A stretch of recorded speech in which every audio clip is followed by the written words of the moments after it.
La révolution que j'apporte à l'astrologie, c'est que je formule déjà dès le départ une grille chronologique.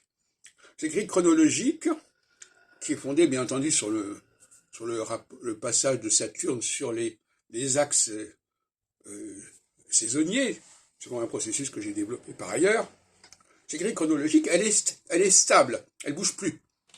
Car tout le monde la connaît. Il n'y a pas besoin d'aller voir les éphémérides. Il y a, voilà.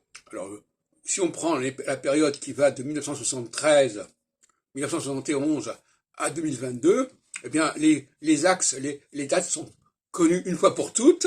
Elles sont les mêmes pour tout le monde. Elles ne bougent plus. Bon. 71, 7 ans, ça va à 78. Après 7 ans, 70, vous arrivez à 86. En 86, vous arrivez à 93. 93, vous arrivez à 2000. À 2000, vous arrivez à 2008. À 2008, vous arrivez à 2015. À 2015, vous arrivez à 2022, etc. Voilà. Donc, ça ne bouge plus. Pas besoin d'éphémérides. Il faut simplement savoir qu'il y a une alternance de périodes équinoxiales et solsticiales. On commence en 71 avec une période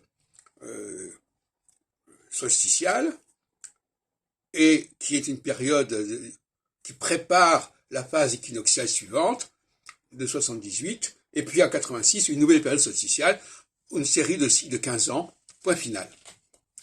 Alors, il faut savoir interpréter, bien sûr, la signification de ces périodes. Alors, je n'ai pas arrêté de parler de ce qui distinguait la solsticialité et l'équinoxialité, donc ça, on peut s'y référer.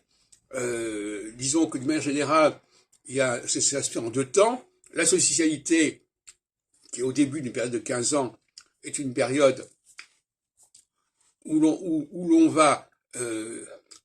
il va y avoir une élection, hein, c'est le moment de l'élection, normalement. C'est-à-dire c'est le moment où un certain nombre de personnages sont distingués, sont discernés. Et on va vers eux. Donc c'est une période que j'appellerais de verticalité.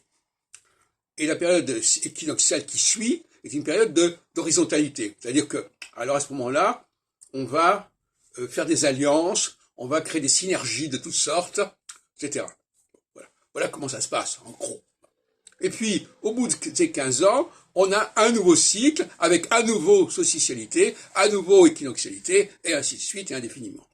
Donc on n'est plus du tout dans une astrologie imprévisible, avec des configurations qui partent dans tous les sens, etc., où les astrologues ne connaissent même plus les positions. Parce que là, c'est facile. Hein. Solsticialité, Saturne est sur l'axe Gémeaux-Sagittaire.